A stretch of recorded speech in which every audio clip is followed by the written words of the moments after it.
On this day in history, we remember the remarkable individuals who shaped our world. Welcome to Who Died Today in History, where we honor their legacies.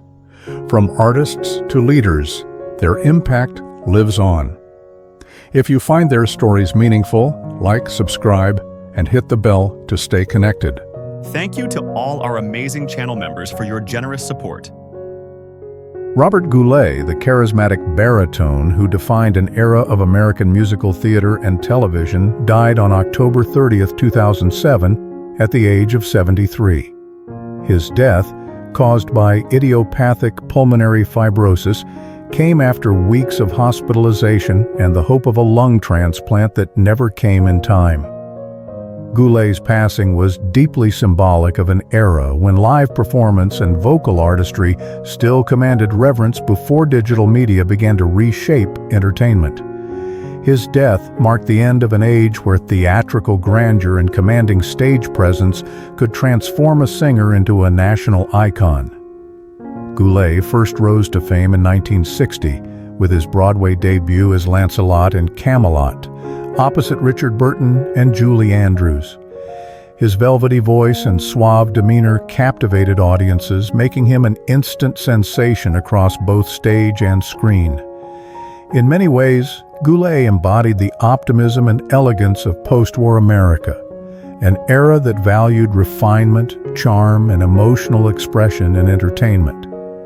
Yet by the time of his death, the cultural landscape had shifted. Pop idols and television personalities dominated, and Goulet's passing reminded audiences of a bygone generation of performers whose craft relied not on spectacle, but on mastery. The immediate reaction to Goulet's death was one of affectionate nostalgia. Broadway theaters dimmed their lights in his honor, and tributes poured in from artists who credited him with inspiring their own careers.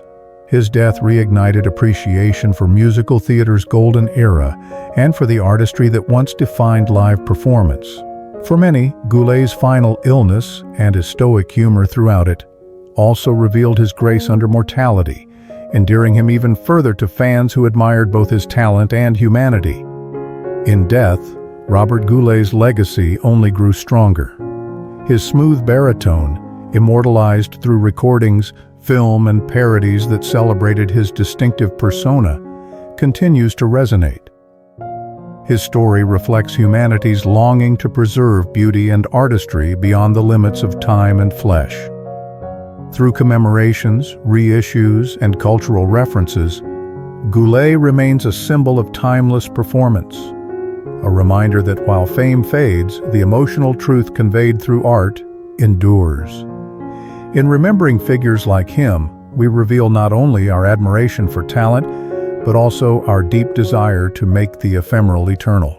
Steve Allen, a pioneering figure in American television and comedy, passed away on October 30th, 2000, at the age of 78. His death was initially attributed to a heart attack, but was later revealed to have been caused by an unnoticed car accident that resulted in internal injuries.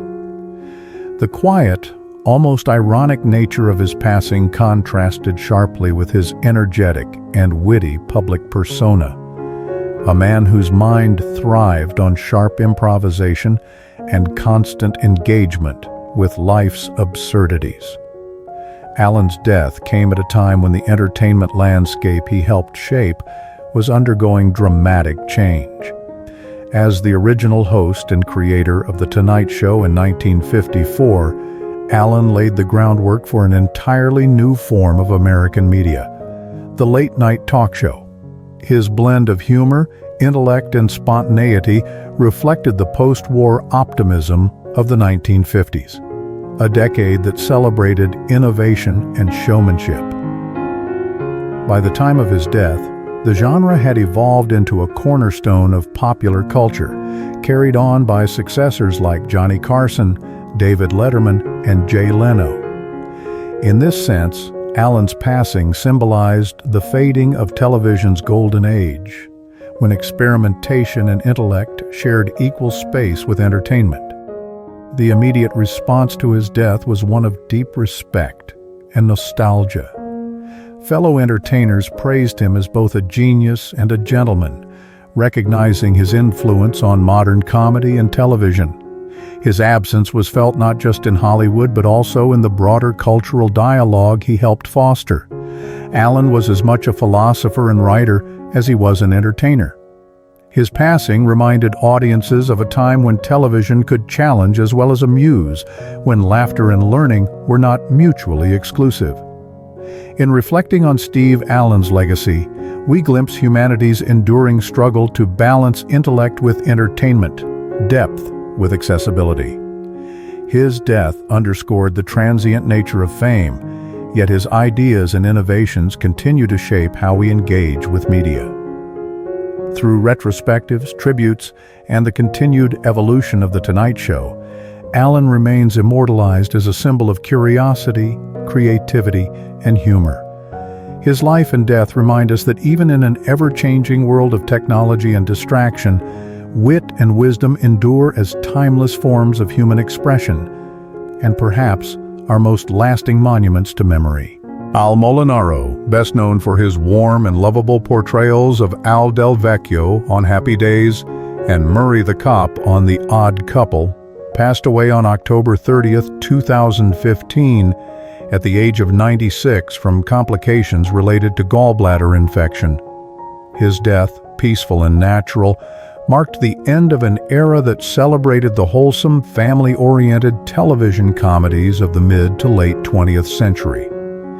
In many ways, his passing symbolized the fading of a gentler, more optimistic chapter of American entertainment, a time when television served as both a mirror and a refuge for a nation seeking comfort and connection. Molinaro's roles often reflected the everyday heroism of ordinary people. His unpretentious charm and friendly demeanor made him an anchor in sitcoms that defined American culture during the 1970s and 1980s. His death came at a moment when television had shifted toward faster, more cynical storytelling, a world away from the innocent laughter of Happy Days. Yet it was precisely that innocence that made Molinaro's presence so cherished. He represented stability, kindness, and humility, values that seemed increasingly rare in modern pop culture. The immediate response to his passing was filled with affection and gratitude. Castmates and fans remembered him as a man whose real-life personality mirrored the warmth of his screen characters. His passing rekindled nostalgia for the era of family sitcoms that offered moral lessons and optimism rather than shock value or controversy. While Molinaro was never a Hollywood superstar in the traditional sense, his legacy endured in the lasting emotional connection audiences felt toward his work. Molinaro's death serves as a quiet reminder of the cultural shift from simplicity to complexity in American entertainment. It underscores how the art of making people laugh with sincerity, without cynicism, has become a rare gift. Through reruns, tributes, and nostalgic retrospectives, his memory continues to evoke a time when television united families and reflected shared values of decency and friendship. In remembering Al Molinaro, we reflect on humanity's longing for warmth and continuity in an ever-changing world. His life and passing remind us that not all immortality is earned through fame or revolution. Sometimes it lives on in the laughter and kindness we inspire in others. His gentle humor remains a testament to television's power to shape not just entertainment, but the collective heart of a generation. Peggy Ryan, the spirited tap dancer and actress who brought joy and vitality to the silver screen during Hollywood's golden age, passed away from complications of a stroke on October 30th, 2004 in Las Vegas, Nevada. She was 80 years old. Her death, quiet and natural, marked the closing of a chapter in entertainment history that celebrated exuberant song and dance artistry, a reminder of an era when motion pictures offered both escape and hope to audiences emerging from the Great Depression and World War II. Ryan's passing reflected a poignant contrast between the simplicity of mid-20th century Hollywood and the more complex, digitally driven entertainment landscape of the early 2000s. In her youth, Ryan embodied the resilience and optimism of wartime America. Often paired with fellow Universal Studios stars Donald O'Connor and Gloria Jean, she dazzled audiences with her fast footwork and cheeky charm in films like Private Buckaroo, 1942, and What's Cookin', 1942. These films were more than lighthearted musicals. They were morale boosters for a weary nation. When she died, many reflected on how such talents had helped shape America's cultural identity during its most trying times. The immediate response to her death was one of affectionate remembrance within the dance and film communities. While not as widely known to modern audiences, Ryan remained a beloved figure among classic film enthusiasts who saw her as a bridge between the innocence of 1940s Hollywood and the sophistication of modern cinema. Her passing stirred renewed interest in her filmography, reminding many of the lost art of tap and the physical storytelling that once defined American entertainment. Ryan's death also symbolized a broader cultural transition, the fading memory of a generation whose work prioritized craft and live performance over special effects or celebrity spectacle. Yet her legacy endures through restored films, online tributes, and the influence she had on later performers who continue to revive classic dance styles. In remembering Peggy Ryan, we are reminded that mortality does not silence artistry. Through dance, a universal language of rhythm and emotion, she continues to inspire joy and perseverance. Her life and death illuminate humanity's timeless effort to preserve beauty, energy, and expression, even as eras and technologies evolve. In every rhythmic tap and cinematic smile, her spirit lives on, immortalized in motion and melody. James Whitey Bulger, one of America's most infamous crime bosses, met a violent and brutal end on October 30th, 2018, at the age of 89. Found beaten to death inside his cell at the United States Penitentiary, Hazleton in West Virginia, Bulger's murder was both gruesome and symbolic, a fittingly dark conclusion to a life built on power, betrayal, and fear. His death, reportedly carried out by fellow inmates with links to organized crime, reflected not just personal retribution, but also the enduring lawlessness that haunts institutions meant to deliver justice. Bulger's life and death mirrored the moral contradictions of his era. As leader of Boston's Winter Hill Gang, he ruled the city's underworld for decades, amassing wealth and influence while serving as a secret FBI informant. His alliance with law enforcement, supposedly to eliminate rival gangs, exposed the corruption and moral ambiguity at the heart of the justice system. When Bulger was finally captured in 2011, after 16 years on the run, it was not merely a victory for the law, but a reckoning for decades of blurred lines between crime and authority. His murder in prison, occurring less than a day after his transfer to Hazleton, reignited questions about whether the system that once protected him had ultimately failed to protect him from vengeance. The immediate aftermath of Bulger's death was a mixture of grim fascination and closure. For families of his victims, it marked a final chapter in a saga of suffering. For others, his killing underscored the inescapable reach of violence, even behind bars. His death also solidified his legend, casting him as a symbol of both corruption's reach and its inevitable collapse. Pop culture had already immortalized his likeness through films like The Departed and Black Mass, the latter starring Johnny Depp as Bulger, further blurring the line between myth and man. In the end, Whitey Bulger's death serves as a reflection on humanity's fascination with power, sin, and justice. His story reminds us that mortality comes for even the most untouchable figures, reducing legacies of dominance to cautionary tales. Through film, literature, and collective memory, Bulger remains a dark emblem of the American underworld, a reminder that the pursuit of power often ends in the same violence it once commanded. Washoe, the first non-human to learn American Sign Language, passed away peacefully at the age of 42 from natural causes related to old age at Central Washington University's Chimpanzee and Human Communication Institute. Her death marked the end of an extraordinary chapter in the study of animal cognition and communication, a moment that symbolized both the promise and limitations of humanity's quest to connect across species. Born in West Africa and later raised in an environment modeled after human child-rearing, Washoe's life blurred the lines between human and animal intelligence. She learned over 250 signs, communicating emotions, desires, and even grief, a revelation that challenged long-held beliefs about language, consciousness, and empathy.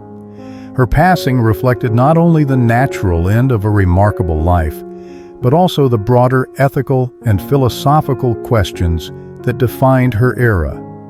What does it mean to be sentient? How far should humans go in teaching animals their own forms of communication?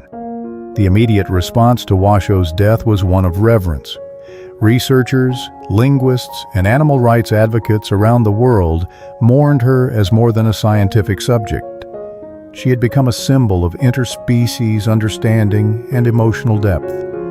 Her caretakers described a quiet, almost human-like farewell, one filled with gestures of affection among the remaining chimpanzees she had influenced, many of whom had learned signs directly from her.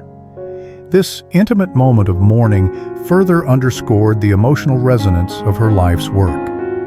Washoe's legacy reshaped how the world perceived animal intelligence. Her ability to use sign language to express thoughts such as hurt, sorry, or love expanded the boundaries of behavioral science, influencing later studies on dolphins, gorillas like Coco, and bonobos like Kanzi. More importantly, her story became a bridge between science and the arts, featured in books, documentaries, and even philosophical debates about language and consciousness. In the end, Washoe's death invites reflection on humanity's enduring desire to understand life beyond itself. Her story shows that mortality does not silence meaning. Instead, it deepens it.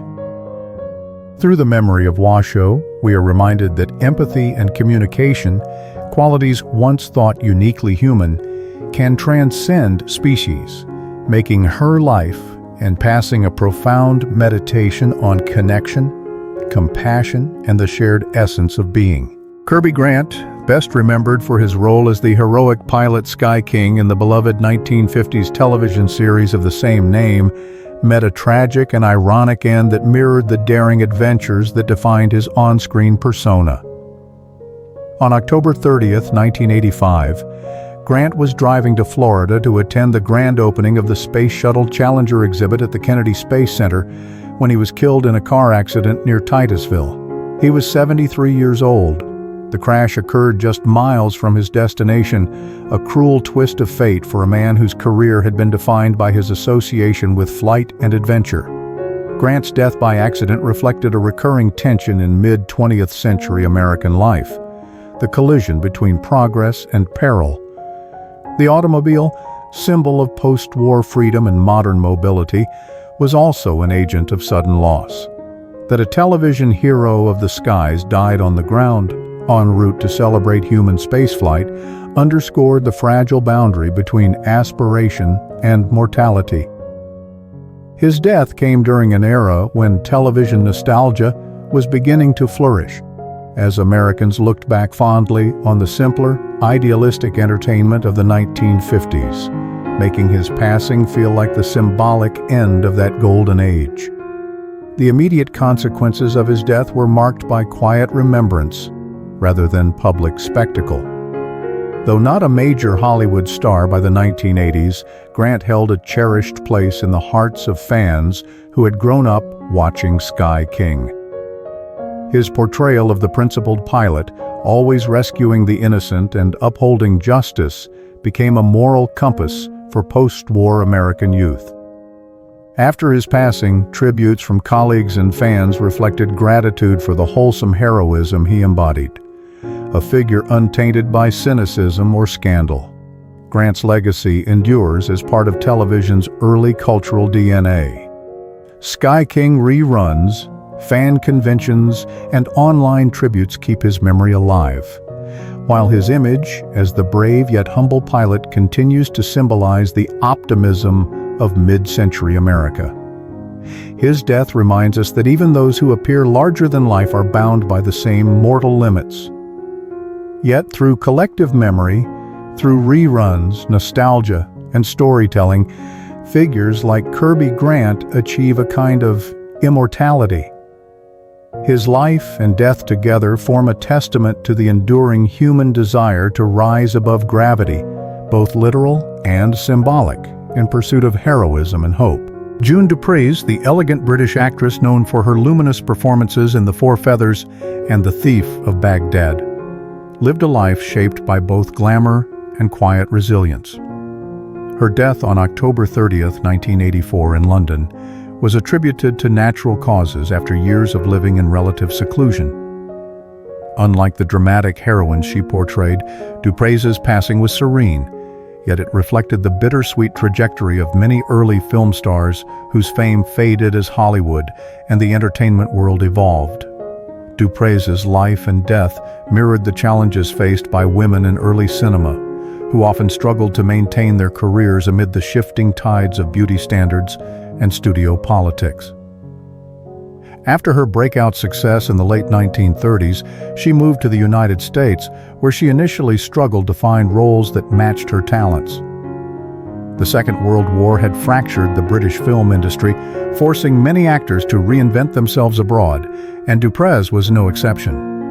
Her later withdrawal from public life spoke to a generation of artists who saw their careers eclipsed by Hollywood's post-war industrial might and the rise of television. When she died, her passing received modest attention, yet for film historians and fans of British cinema's golden age, it marked the end of an era defined by artistry, poise, and a uniquely British form of cinematic storytelling. Duprez had been one of the faces of wartime escapism. Her portrayal of Princess Nanda in The Thief of Baghdad was emblematic of the period's yearning for wonder amid uncertainty. Her death thus served as a quiet reminder of the fragility of fame and the impermanence of cinematic glory. In remembering June Duprez today, her legacy endures through restoration projects and retrospectives that revisit the early masterpieces of British fantasy and adventure cinema. Her image, radiant, graceful, and timeless, continues to appear in classic film montages and scholarly analyses. Duprez's story illuminates the universal human desire to be remembered beyond one's prime, to have one's art outlive the person behind it. Through the enduring power of film, June Duprez remains immortalized, not as a fading star, but as a luminous figure forever preserved in the celluloid dreams that defined an age of imagination and grace.